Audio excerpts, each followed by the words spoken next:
আমাদের কলেজের সবাই ঘুরতে যাচ্ছে, শুধু তুই কেন যাবি না? চল না, নতুন জায়গা, নতুন হাওয়া, তোর খুব ভালো লাগবে। আচ্ছা ঠিক আছে, যেতে পারি যদি মা বাবা অনুমতি দেয় তাহলে।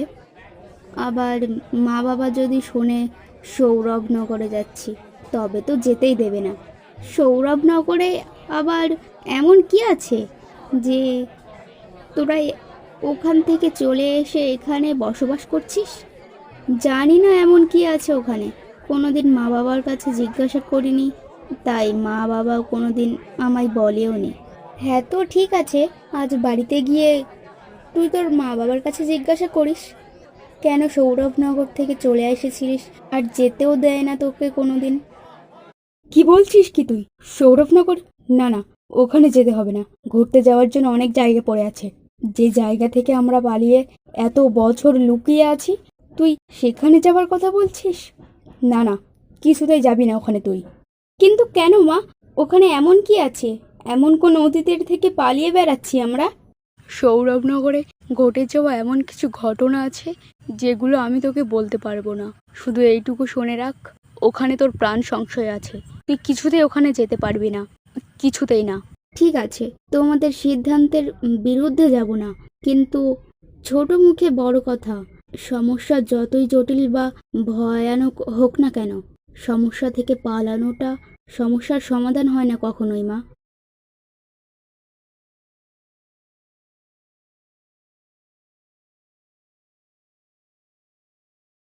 সৌরভী ঠিকই বলেছে, সমস্যার থেকে পালানোটা সমাধান না।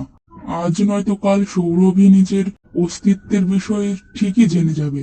কতদিন ওর কাছ থেকে ওর সত্যিটা লুকিয়ে রাখবো, শুধুমাত্র আমাদের স্বার্থের জন্য। স্বার্থ? ওখানে গেলে ও আমার থেকে দূরে চলে যাবে। ও আমার মেয়ে, ওকে ছাড়া আমি কি করে থাকবো? নিজের সন্তানকে আগলে রাখাটা তোমার কাছে যদি স্বার্থ মনে হয়, যদি যদি এটা স্বার্থ হয়ে থাকে, তবুও আমি ওকে সৌরভনগরে যেতে দেব না, কিছুতেই দেব না যেতে।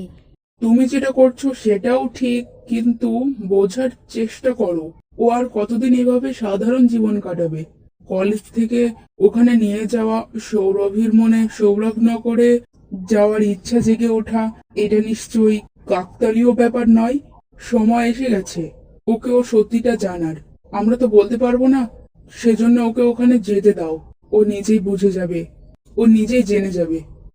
হ্যাঁ, বুঝতে পারছি, কিন্তু ওই গ্রামের মানুষজন যদি জানতে পেরে যায় ওই সেই মেয়ে, তখন? যেটা হয়নি সেটা নিয়ে চিন্তা করো না, যা হবে সব ভালোর জন্যই হবে। হ্যাঁ রে মা, সৌরভী, তুই সৌরভনগরে কি যেতে চাস? তোমরা যদি অনুমতি দাও তাহলে ঠিক আছে, যা। কিন্তু ওখানে গিয়ে কাউকে আমাদের নাম, ঠিকানা, আমাদের বিষয় কিছু বলবি না, কেমন? নিজের খেয়াল রাখবি।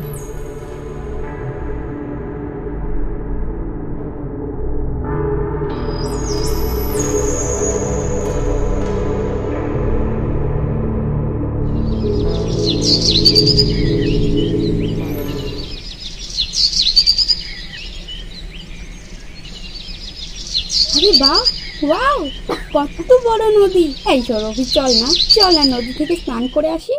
না বাবা না, আমি যাব না। তুই তো জানিস অনেক জল দেখে আমার ভয় করে। আচ্ছা, তোকে জলে নামতে হবে না, ওখানে গিয়ে শুধু তুই বসে থাকবি। আচ্ছা, তুই মানছিস না যখন, চল।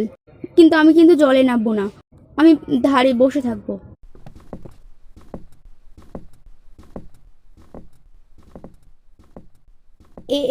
এই যে আরে আরে, এটা তুই কি করলি? আরে আমি ডুবে যাচ্ছি, আরে আমার বাচ্চা, আমি ডুবে যাচ্ছি। দেখ সৌরভী, মজা করিস না, উপরে উঠে আয়। এ কি, আমি জলের ভেতরেও নিঃশ্বাস নিতে পারছি কি করে? ওটা কি গুহা মনে হচ্ছে? ভেতরে গিয়ে দেখি তো একবার, ভেতরে কি আছে। এটা আমি কি দেখছি? এখানে তো পুরো একটা পুরো একটা অন্য রাজ্য, অন্য দুনিয়া। কত সুন্দর, কত সুন্দর এটা। কিন্তু এই জায়গাটার নাম কি? কি হতে পারে? এটা আমি কি দেখছি? এটা কি? এটা কোন প্রাণী? অর্ধেক মানুষ আর অর্ধেক সাপ। এটা কোন প্রাণী? ভয় পেও না, আমি তোমায় কোনো ক্ষতি করব না। কে কে তুমি? তোমার নাম কি? আর তুমি এমন কেন? আমি আমি নাগলোকের মহানাগরানী, তোমার মা। আমার মা? না না, তোমার কথা ভুল হচ্ছে। আমি যে মানুষ, তোমার মেয়ে কি করে হয় বলো তো? আমার মা যে বাড়িতে আছে, শহরে। আরে পাগল মেয়ে, তুমি মানুষ নাও, তুমি আমার মেয়ে, নাগলোকের নাগ রাজকন্যা। না, এটা হতে পারে না। আমার মা বাবা শহরে আছে, তুমি আমার মা হতে পারো না। তুমি মিথ্যে কথা বলছো। না রে সৌরভী, আমি মিথ্যে বলছি না, আমিই তোর মা। কে তুমি? তুমি আমার নাম জানলে কি করে? শুধু তোর নাম না, আমি তো এটাও খুব ভালো করেই জানি যে তুই আমার মেয়ে। এটা অসম্ভব, এটা কিছুতেই হতে পারে না। আমি তোমার মেয়ে না, এটাই সত্যি। আজ থেকে ঠিক 8 দিন পর পূর্ণিমা, আর এই পূর্ণিমাতে তুমি তোমার অস্তিত্বের অনুভব করতে পারবে। ওই পূর্ণিমার মাঝরাতে তুমি তোমার আসল রূপে চলে আসবে। আমি তোমায় শুধু এইটুকু বলবো, তুমি যখন তোমার অস্তিত্ব জানতে পারবে, তখন আমার কাছে ফিরে এসো। তোমায় ছাড়া আমি যে বড় একা। মারে, ফিরে আসিস তুই, আমার কাছে ফিরে আসিস। এই দিনটার জন্য আমি বহু বছর ধরে অপেক্ষা করে আছি। এই যে, খুব তো বলছিলিস আমি সাঁতার কাটতে পারি না, আমি ডুবে যাব। কিসব বলছিসটা কি তুই? আমি তো প্রায় 10-12 ঘন্টা জলের ভেতরে ছিলাম। যা, আমার সাথে মজা করিস না তো। 10-12 সেকেন্ড হয়নি, 10-12 ঘন্টা। হ্যাঁ রে, আরে বাবা আমি সত্যি বলছি, আমি অনেকক্ষণ জলের ভেতরে ছিলাম। 10-12 ঘন্টা, তার থেকে বেশি হয়তো হবে। তুই বিশ্বাস কর আমার কথা। আচ্ছা আচ্ছা, বিশ্বাস করলাম, কিন্তু তুই আমার সাথে এটা বল, জলের ভেতরে তুই নিঃশ্বাস না নিয়ে কি করেছিলিস বলতো? আমি কি দেখে পাগল মনে হচ্ছে তোর? আমি জানি জলের ভেতরে কোনো কিছু সাহায্য ছাড়া নিঃশ্বাস নেওয়া যায় না, কিন্তু বিশ্বাস কর, আমি নিঃশ্বাস নিচ্ছিলাম। আমার কোনো অসুবিধা হচ্ছিল না, আমি জলের ভেতরে নিঃশ্বাস নিচ্ছিলাম। বিশ্বাস কর। হাই রে, নদীতে কেন যে তোকে ধাক্কা দিলাম, জানি না কোথায় লাগতে গিয়ে কোথায় লাগলো, পুরো পাগল হয়ে গেছে। তোর মাকে গিয়ে আমি এবার কি বলবো? তুই তো পুরো পাগল হয়ে গেছিস রে। হ্যাঁ, আর আর একজনকে দেখেছিলাম, অর্ধেক মানুষ আর অর্ধেক সাপ। কত বিচিত্র সেই ঘটনা। পাগল হয়ে গেছে, একেবারেই পুরোপুরি পাগল হয়ে গেছিস তুই। ওই মহিলা অর্ধেক মানুষ, অর্ধেক সাপ, জলের ভেতরে নিঃশ্বাস নেওয়া, পূর্ণিমার রাত। উফ, আর কিছু ভাবতে পারছি না আমি।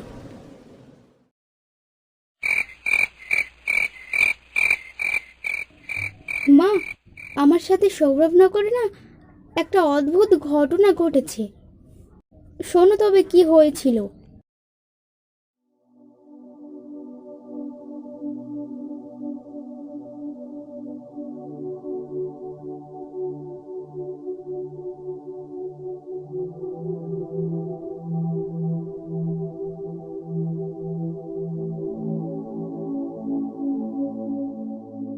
কি সব বলছিস তুই?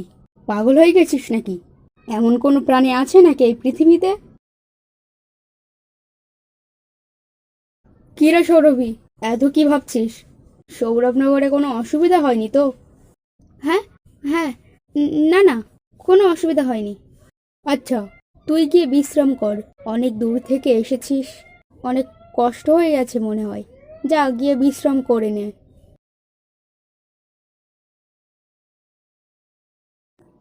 পূর্ণিমার রাতে। না না না, কিছুতে ওই ঘটনা ভুলতে পারছি না। কত অদ্ভুত দেখতে ওই মহিলা। ঠিক মাঝরাতে ওই মহিলাটা যে বলেছিল পূর্ণিমার রাতে আমার সাথে কিছু হবে, আমি কিছু অনুভব করব, কিন্তু কোনো কিছুই যে হচ্ছে না। তাহলে কি ওটা আমার শুধু মনের ভুলই ছিল? আহ, মা, বাবা, আমার সারা শরীর জ্বলে যাচ্ছে। মা! কি গো, সৌরভী চিৎকার করলো না? চলো তো গিয়ে দেখি কি হয়েছে ওর ঘরে। এ কি, এটা এটা কি কি দেখছি আমি? আমি যে অর্ধেক মানুষ অর্ধেক সাপ হয়ে গেছি। তাহলে ওই মহিলা, উনি, ওই ঘটনা আমার কল্পনা নয়, সবই সত্যি। উনি আমার মা।